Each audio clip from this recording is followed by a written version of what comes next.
रात के करीब 10 बज रहे थे। सड़कों पर सन्नाटा पसरा था। इसी सन्नाटे में लाल रंग का सलवार सूट और पीला दुपट्टा पहने एक जवान और खूबसूरत लड़की धीरे धीरे कदम बढ़ाते हुए सड़क के किनारे किनारे चल रही थी। वह कोई आम लड़की नहीं थी, वह थी आईपीएस ऑफिसर पूजा शर्मा। पूजा इस समय अपनी मां की दवा लेने के लिए एक डॉक्टर के घर जा रही थी। उसकी चाल में आत्मविश्वास था, लेकिन चेहरे पर मां की तबीयत की चिंता साफ झलक रही थी। सड़क के मोड़ पर पहुंचते ही पूजा की नजर सड़क के किनारे बैठे कुछ पुलिस वालों पर पड़ी। वहां 3 से 4 हवलदार और थाने का इंस्पेक्टर मल्होत्रा बैठे हुए थे। उनके सामने शराब की बोतलें खुली पड़ी थीं और मोबाइल पर तेज आवाज में गाने बज रहे थे। वे सब ऊंची आवाज में ठहाके मार रहे थे, गंदी फप्तियां कस रहे थे और पूरी तरह नशे में चूर थे। जैसे ही इंस्पेक्टर मल्होत्रा की नजर पूजा पर पड़ी, उसकी आंखें चमक उठीं। उसने बगल में बैठे एक हवलदार को ठोकर मारते हुए कहा, ओए देखो तो, इतनी रात को कौन सी हसीन परी चली आ रही है, चलो थोड़ा मजा लेते हैं। यह सुनकर बाकी हवलदार भी कुटिल हंसी हंसने लगे। उन्हें जरा भी अंदाजा नहीं था कि सामने खड़ी यह लड़की कोई आम राहगीर नहीं, बल्कि उनके ही जिले की आईपीएस ऑफिसर है। पूजा ने जब यह सब देखा तो वह कुछ क्षण के लिए ठिठक गई। उसने गहरी सांस ली और सीधे कदम बढ़ाते हुए उनकी ओर बढ़ी। तुम लोग पुलिस होकर यह सब कर रहे हो? खुलेआम सड़क पर बैठकर शराब पी रहे हो, गंदे गाने बजा रहे हो। सरकार ने शराबबंदी लागू की है और तुम खुद ही कानून तोड़ रहे हो। अगर तुम लोग ही ऐसी हरकतें करोगे तो जनता से क्या उम्मीद की जा सकती है? पूजा ने सख्त लहजे में कहा। पूजा के स्वर में ऐसी दृढ़ता थी कि बाकी हवलदार एक पल को खामोश हो गए, मगर मल्होत्रा पर इसका कोई असर नहीं हुआ। वह लड़खड़ाते हुए उठा और पूजा के सामने आकर खड़ा हो गया। उसकी आंखों में नशा और हवस दोनों साफ झलक रहे थे। अरे मैडम, आप कहां जा रही हो इतनी रात को? बड़ी खूबसूरत लग रही हो, जरा हम पर भी अपनी नजरें डालो ना। पूजा का गुस्सा उबल पड़ा। उसने अपना हाथ झटकते हुए कहा, देखिए इंस्पेक्टर, मैं आपको इज्जत देती हूं, इसलिए चुप हूं, लेकिन आप लोग बहुत बड़ी गलती कर रहे हैं। मैं इस पूरे मामले की रिपोर्ट दर्ज करवाऊंगी। यह सुनकर मल्होत्रा ठहाका मारकर हंसा। रिपोर्ट? अरे पूरा थाना मेरा है, मैं ही इस थाने का मालिक हूं, और अगर मैं चाहूं तो तुम्हें अभी गिरफ्तार करवा सकता हूं। तुम क्या कर लोगी, समझी ना? इतना कहकर उसने जोर से पूजा का हाथ पकड़ लिया और पास खींचने लगा। ज्यादा जुबान चलाएगी तो अभी जुबान खींच लूंगा। पूजा के पैरों तले जमीन खिसक गई। उसने सोचा भी नहीं था कि एक थाने का इंस्पेक्टर इतना गिर सकता है, मगर अगले ही पल उसने खुद को संभाला और दृढ़ स्वर में बोली, आप हद पार कर रहे हैं, सुधर जाइए वरना मैं आप सबको निलंबित करवा दूंगी।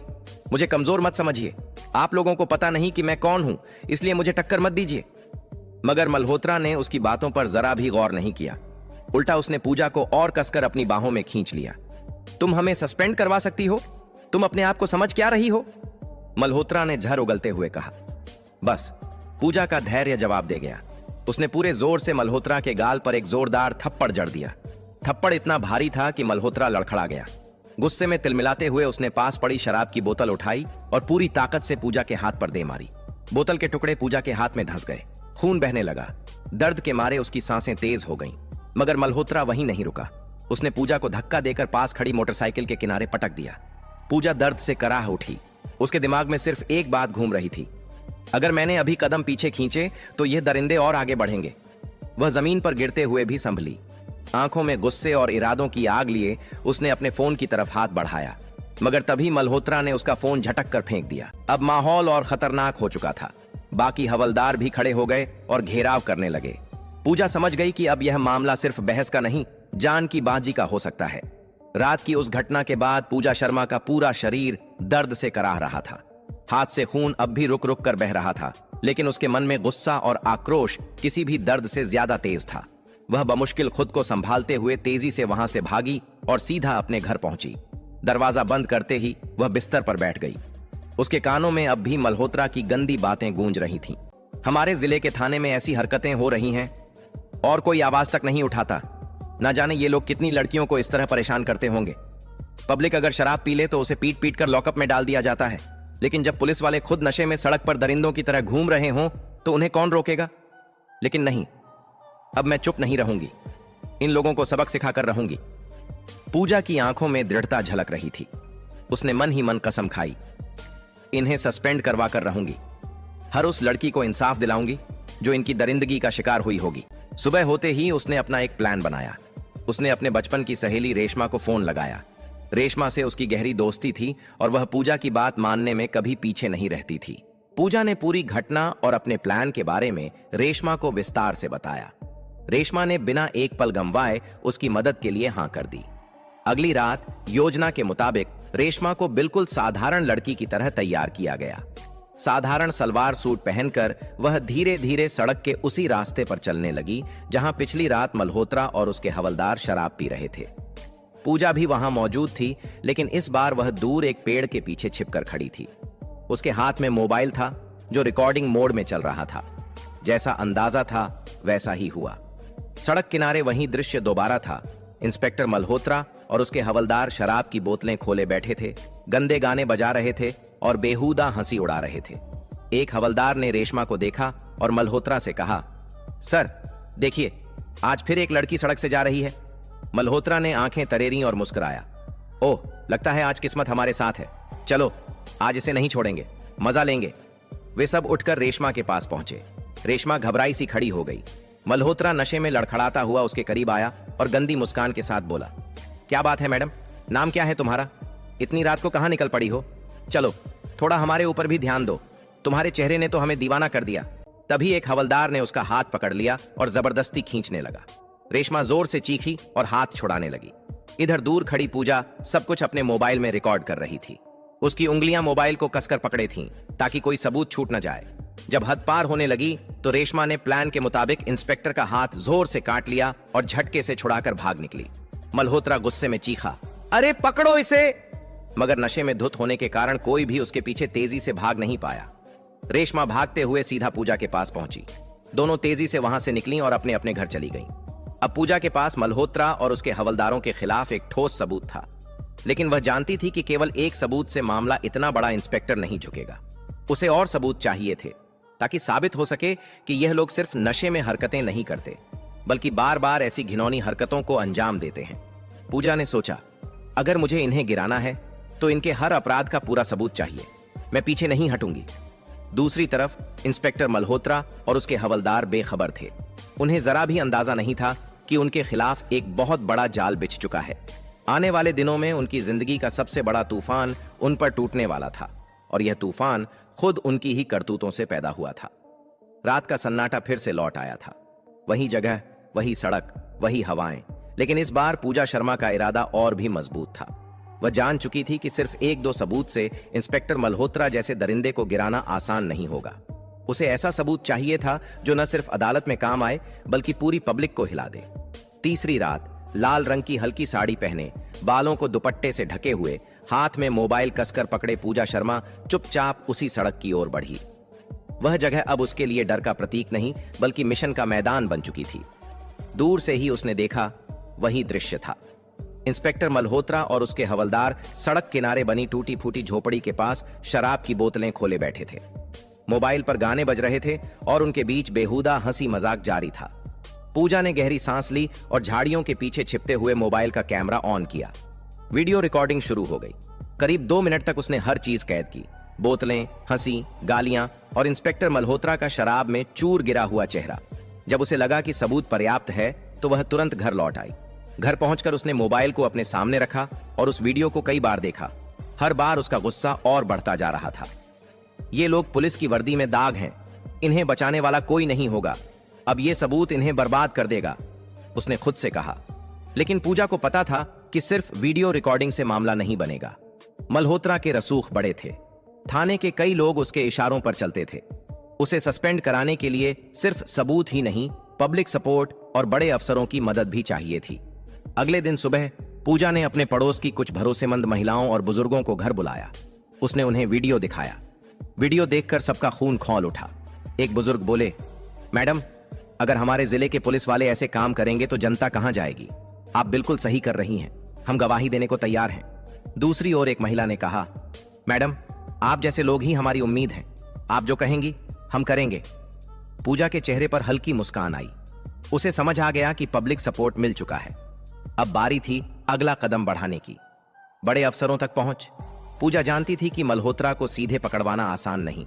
अगर वह सीधे थाने जाती और शिकायत करती तो मामला दबा दिया जाता। इसीलिए उसने तय किया कि वह सीधे जिले के डीएसपी, फिर एसपी और जरूरत पड़ी तो डीएम तक जाएगी। सबूत तैयार करके वह सबसे पहले डीएसपी विकास सिंह के ऑफिस पहुंची। विकास सिंह एक सख्त और ईमानदार अफसर माने जाते थे। पूजा ने उन्हें पूरा वीडियो दिखाया और पूरी घटना विस्तार से सुनाई। डीएसपी वीडियो देखकर हैरान रह गए। मैडम, यह मामला बहुत बड़ा है। मल्होत्रा का नाम कई बार सामने आया है, लेकिन आज तक कोई ठोस सबूत नहीं था। आपने कमाल कर दिया, उन्होंने गंभीर स्वर में कहा। सर, मैं चाहती हूं कि इस मामले को दबाया न जाए। मैं खुद गवाही दूंगी, पूजा ने दृढ़ स्वर में कहा। डीएसपी ने हामी भरी। आपको मेरी पूरी मदद मिलेगी, लेकिन हमें और सबूत चाहिए ताकि कोई लूप होल न बचे।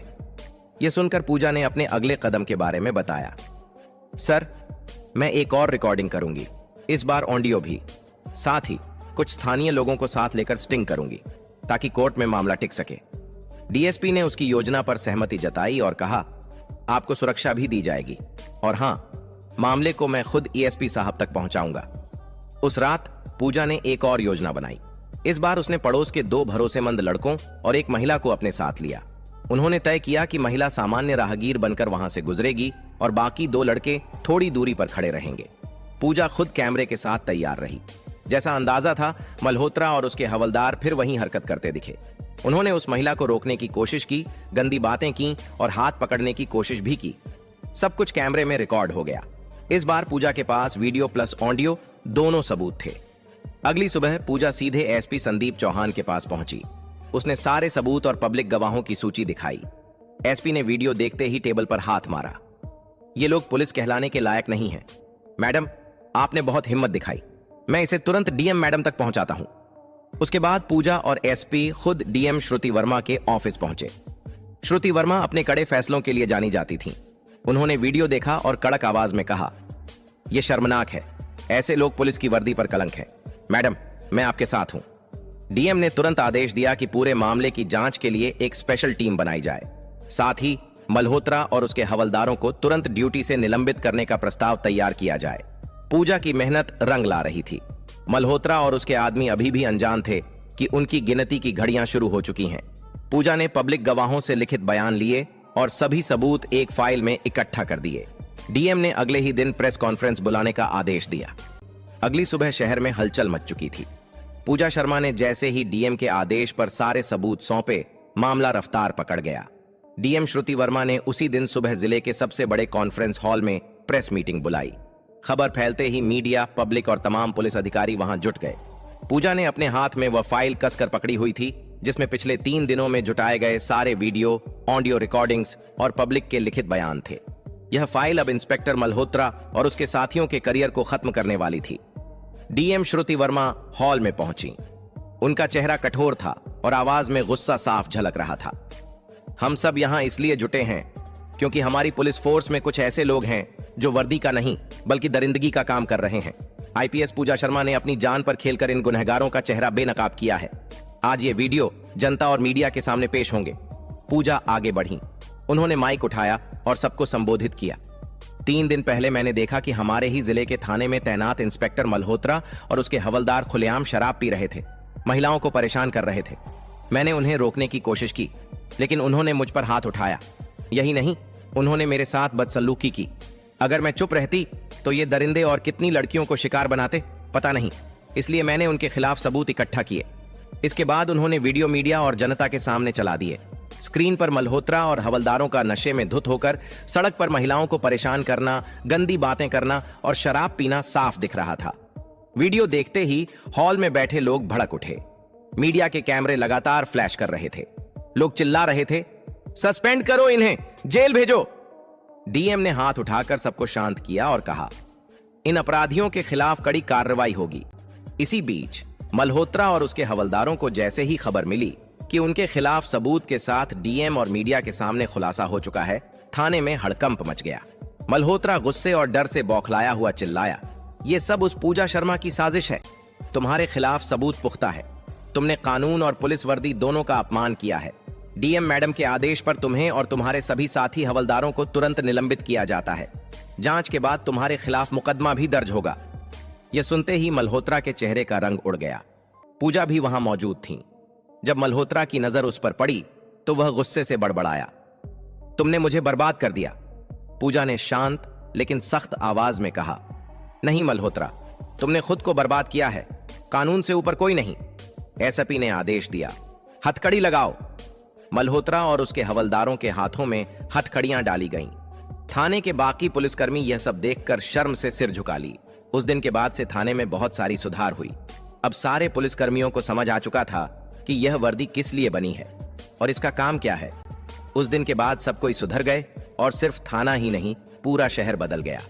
दोस्तों, अगर आपको यह वीडियो पसंद आया है तो प्लीज वीडियो को लाइक कीजिए और ज्यादा से ज्यादा शेयर करें